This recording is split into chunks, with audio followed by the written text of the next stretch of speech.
Hahaha, Bobotoh auto tertawa super ngakak melihat ini. Pernyataan aneh dan konyol pelatih PSIS Semarang usai dipermalukan raksasa Asia King Persib tadi malam padahal cuma bermain 10 pemain doang. Bisa-bisanya ia malah ngomong gini di tengah isu kebangkrutan menimpa PSIS. Penasaran? Temukan jawabannya di sini. Yes, alhamdulillah kabar gembira. Sepertinya King Persib kembali juara Liga 1 musim ini, tinggal menunggu waktu saja. Dewa United, Persebaya, Persija sudah kibarkan bendera putih untuk kejar Persib Bandung kah di klasemen. Sampai ada fakta mengejutkan ini yang terkuak. Penasaran? Simak video sampai selesai. PT LIB dan Komdis PSSI putuskan cabut kartu merah Matteo Kojichan di laga Persib versus PSIS tadi malam. Sekaligus perbolehkan Matteo Kojichan tampil di laga Super Big Match Persib lawan Persija Jakarta minggu depan di lanjutan Liga 1 musim ini jadi harapanku. Di sisi lain ini kabar terbaru terkait Matteo. Simak baik-baik. Pernyataan berkelas dan berani Nick Kuipers usai permalukan PSIS Semarang tadi malam, bahkan ia menyebut satu rahasia besar di balik kemenangan fantastis dan krusial semalam. Bobotoh auto sangat senang dan bahagia mendengar ini. Penasaran? Tonton video ini sampai selesai biar makin happy. Mantap, banyak yang gak tahu doa Bobotoh akhirnya terkabul. Kevin Rai mendosa catatkan rekor brilian tepat tadi malam lawan PSIS Semarang sampai akhirnya Bojan Hodak ngomong gini ke publik. Apa memang rekornya? Penasaran? Temukan jawabannya hanya di video ini.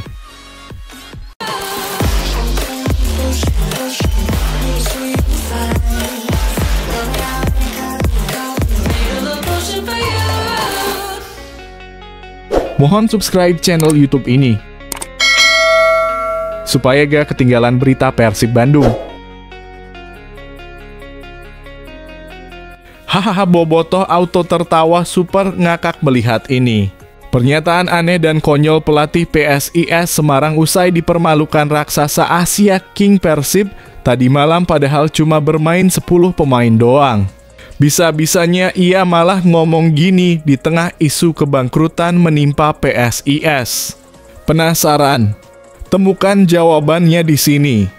Pelatih PSIS Semarang Gilbert Agius melontarkan pernyataan kecewa atas sikap Persib Bandung yang dianggapnya membuang-buang waktu dalam pertandingan pekan ke-22 BRI Liga 1 2024/2025.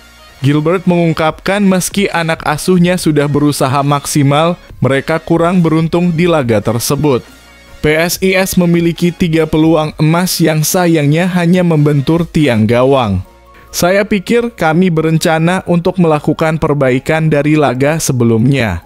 Kami memiliki beberapa masalah di pertandingan sebelumnya dan mencoba memperbaikinya di laga ini, jelas Gilbert usai pertandingan. Kami memulai laga dengan sangat baik, namun kami tidak beruntung karena 3 peluang kami membentur tiang gawang. Di babak kedua, kami tidak bisa menciptakan peluang yang cukup untuk memenangkan laga, tambahnya. Gilbert juga menyayangkan sikap Persib yang dinilainya lebih fokus pada pertahanan dan mengulur-ulur waktu di babak kedua. Hal ini membuat timnya kesulitan untuk menciptakan gol penyama kedudukan. Persib hanya bertahan dengan garis pertahanan yang sangat rendah di babak kedua. Mereka hanya membuang-buang waktu di lapangan, ungkapnya. Namun meskipun kecewa, Gilbert tetap mengingatkan timnya untuk belajar dari kekalahan ini dan meningkatkan performa untuk menghadapi pertandingan-pertandingan selanjutnya. Seperti yang dikatakannya, namun ya inilah sepak bola. Kami harus belajar dari kekalahan ini dan terus berusaha untuk berkembang. Bagaimana menurut kalian tentang pernyataan Gilbert Agius? Apakah menurut kalian Persib memang sengaja membuang waktu atau memang demikian strategi mereka? Ayo beri komentar. Yes, alhamdulillah kabar gembira. Sepertinya King Persib kembali juara Liga 1 musim ini, tinggal menunggu waktu saja. Dewa United, Persebaya. Persija sudah kibarkan bendera putih untuk kejar Persib Bandung kah di klasemen. Sampai ada fakta mengejutkan ini yang terkuak. Penasaran? Simak video sampai selesai. Klasemen Liga 1 2024 per 2025 semakin memanas setelah Persib Bandung berhasil memanfaatkan kesempatan untuk memperlebar jarak di puncak klasemen. Mereka mengalahkan PSIS Semarang dengan skor 1-0 pada pertandingan yang digelar di Stadion Jatidiri, Semarang pada Minggu 10 Februari 2025 malam. Persib bermain dengan 10 pemain setelah salah satu pemain mereka mendapatkan kartu merah, namun tetap berhasil meraih kemenangan penting ini. Dengan kemenangan tersebut, Persib Bandung kini unggul 9 poin dari Dewa United peringkat 2 dan 10 poin dari Persija Jakarta peringkat 3. Sementara itu Persija yang sebelumnya berada di posisi kedua harus rela turun ke peringkat ketiga setelah kalah dari Dewa United dengan skor 2-1 pada 9 Februari. Dengan 9 poin yang terpisah, sepertinya Persib semakin tak terkejar di puncak klasemen. Di sisi lain, Persebaya Surabaya yang berada di posisi keempat dengan 38 poin semakin sulit untuk mengejar gelar juara. Mereka kini terpaut 11 poin dari Persib Bandung dan hanya unggul 1 poin dari Bali United yang ada di posisi kelima. Bahkan Persebaya kini hanya unggul 3 poin dari Persita Tangerang di posisi keenam. Hal ini membuat Persebaya harus berhati-hati agar tidak tergeser ke papan tengah. Persib Bandung memang terlihat sangat dominan musim ini, sementara Persebaya harus menghadapi kenyataan bahwa harapan untuk merebut gelar juara semakin memudar jika tidak segera bangkit.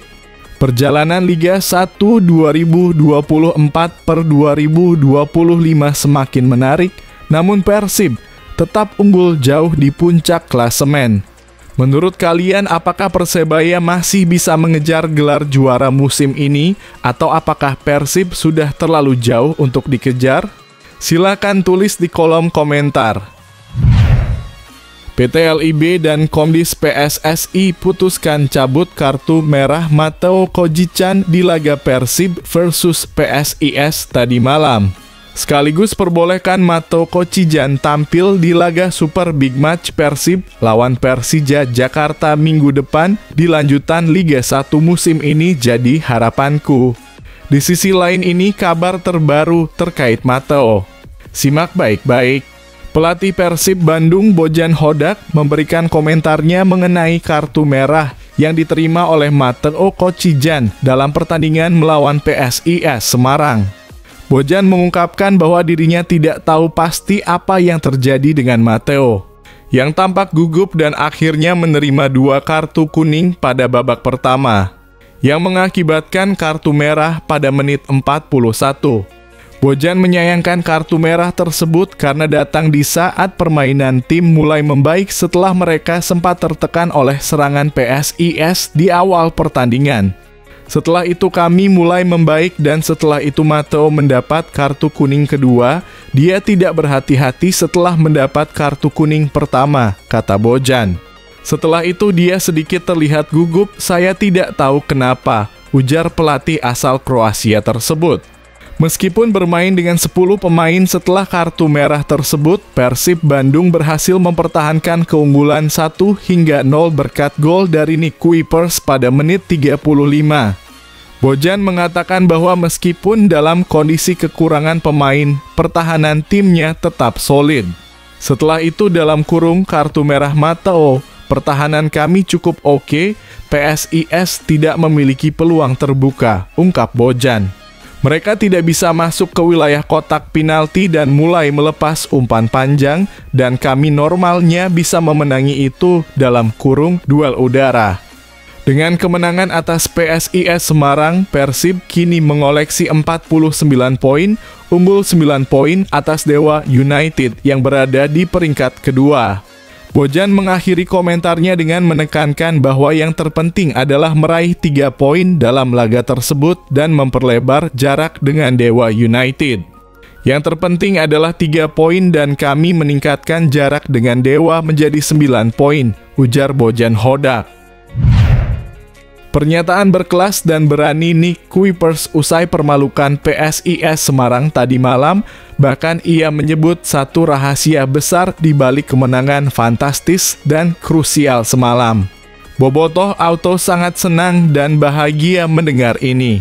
Penasaran? Tonton video ini sampai selesai biar makin happy. Maung Bandung sukses menaklukkan PSIS Semarang dengan skor tipis 1-0 lewat gol tunggal yang dicetak oleh Nick Kuipers di menit ke-35. Gol tersebut berawal dari tendangan pojok yang dieksekusi oleh Zalnando yang kemudian disambut dengan sundulan sempurna dari Kuipers. Sundulan mantan pemain Belanda itu tidak bisa dihalau oleh kiper PSIS Syahrul Trisna dan akhirnya menjadi gol penentu kemenangan bagi Persib. Namun meski meraih kemenangan, Nick Kuipers mengaku bahwa pertandingan ini terbilang sulit dan bukan penampilan terbaik dari tim kebanggaan bobotoh tersebut. Pertandingan yang tentunya cukup sulit dan jelas ini bukan permainan terbaik yang kami tampilkan, ungkap Kuipers setelah laga. Tetapi kadang-kadang Anda memiliki permainan seperti ini dan yang paling penting adalah Anda memenangi pertandingan semacam ini, tambahnya dengan tegas. Pemain berusia 32 tahun itu juga mengungkapkan bahwa PSIS bukan lawan yang bisa dianggap enteng. Mereka adalah tim yang sangat bagus, banyak lawan yang mengalami kesulitan ketika bermain menghadapi PSIS, kata Kuipers. Sekali lagi saya katakan ini bukan laga yang terbaik yang kami mainkan tetapi kami harus menang jika ingin menjadi juara, ujar bek tangguh ini. Meski bermain dengan 10 orang setelah kartu merah yang diterima Matteo, Kuipers menekankan semangat juang tim yang luar biasa. Jadi kami bertarung 200%, apalagi setelah Matteo harus keluar lapangan, jelasnya. Semua memberikan segalanya lebih dari biasanya, dan pada akhirnya kami mampu meraih kemenangan. Hal itu yang terpenting, tuturnya penuh semangat. Bagaimana menurut kalian bobotoh? Apakah kalian setuju dengan pernyataan Kuipers bahwa kemenangan ini sangat penting meskipun bukan penampilan terbaik? Jangan ragu untuk berbagi pendapat kalian di kolom komentar. Mantap, banyak yang gak tahu doa bobotoh akhirnya terkabul. Kevin Rai Mendoza catatkan rekor brilian tepat tadi malam lawan PSIS Semarang sampai akhirnya Bojan Hodak ngomong gini ke publik. Apa memang rekornya? Penasaran? Temukan jawabannya hanya di video ini. Pelatih Persib Bandung Bojan Hodak memberikan apresiasi tinggi atas performa anak asuhnya dalam laga penuh tantangan melawan Mahesa Jenar. Meski bermain dengan 10 pemain lebih dari satu babak, lini pertahanan Maung Bandung tampil sangat solid dan mendapat pujian khusus dari pelatih asal Kroasia tersebut. Satu hal adalah pertahanan kami tampil cukup baik, permainan bertahan kami berjalan sangat bagus, ujar Bojan Hodak mengomentari kinerja para pemain belakang yang tampil disiplin dan terorganisir. Meskipun Persib dipaksa untuk bertahan, sistem pertahanan yang diterapkan berjalan dengan baik, dan meskipun Mahesa Jenar melepaskan 14 tembakan sepanjang pertandingan, mereka tak mampu mencetak gol hingga akhir laga. Hodak menilai bahwa anak asuhnya sukses menjalankan strategi bertahan yang rapat menutup setiap ruang tembak PSIS di area pertahanan terakhir. Dengan menggunakan formasi 4 back sejajar yang disiplin, Persib Bandung membuat tuan rumah kesulitan saat mencoba memasuki kotak penalti. Kolaborasi solid antara Zalnando, Gustavo Franca, Nick Kuipers, dan Kakang Rudianto menjaga gawang Kevin Rai Mendoza tetap aman.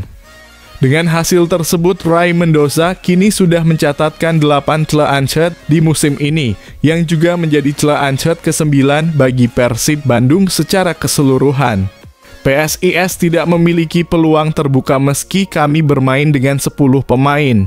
Tambah Hodak. menekankan bahwa timnya berhasil menahan serangan PSIS dengan sangat baik meski dalam kondisi bermain dengan jumlah pemain yang terbatas. Bagaimana pendapat kalian tentang performa pertahanan Persib dalam laga ini? Apakah kalian setuju dengan pujian Bojan Hodak? Ayo, bagikan komentar kalian di bawah.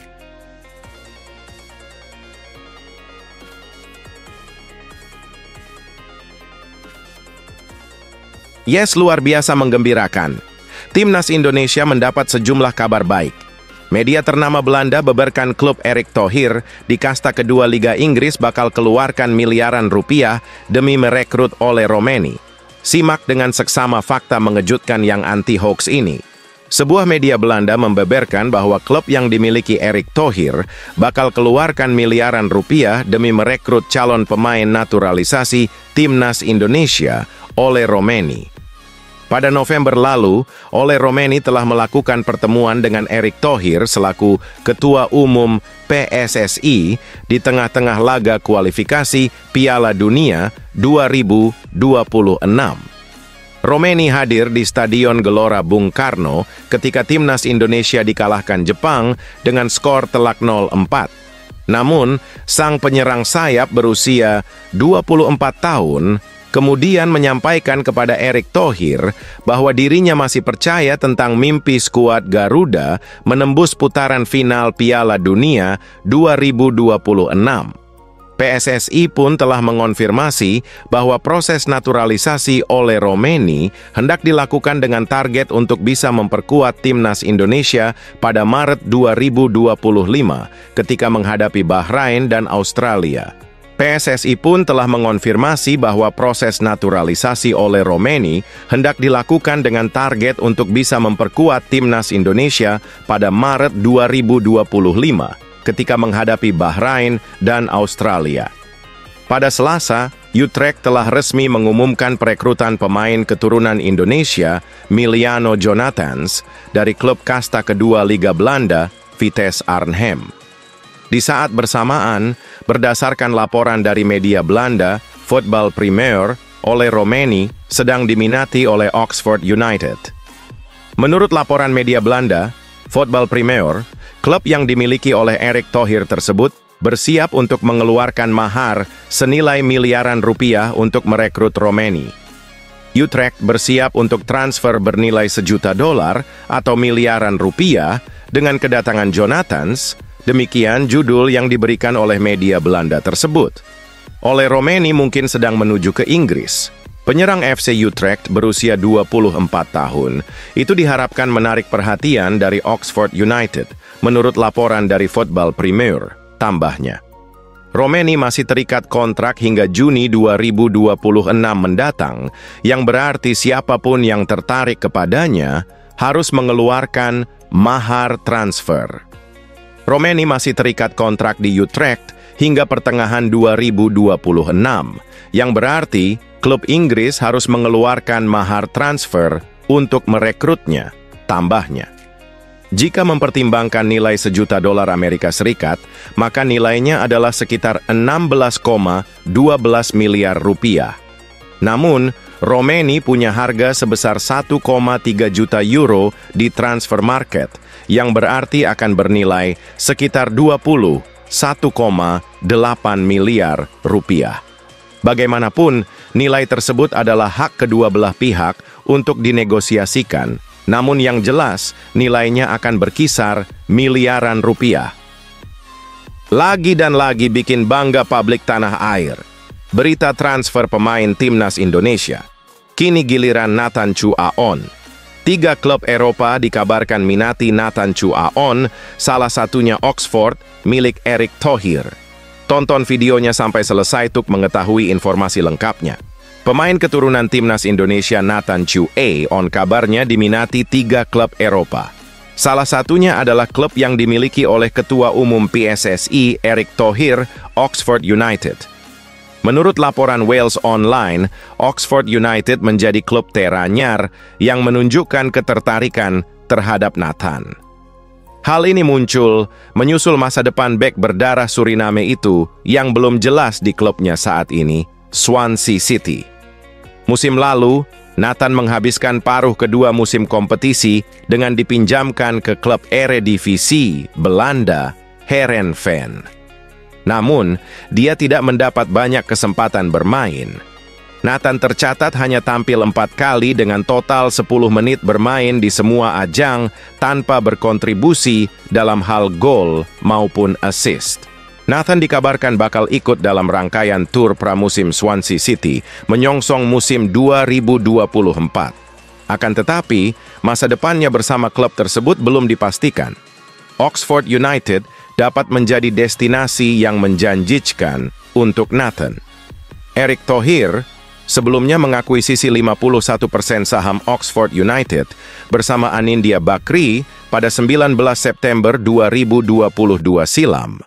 Ini sekaligus mengakhiri era Sumrith Thanakarnajanasut yang selama 4,5 tahun menjadi pemilik sekaligus presiden klub.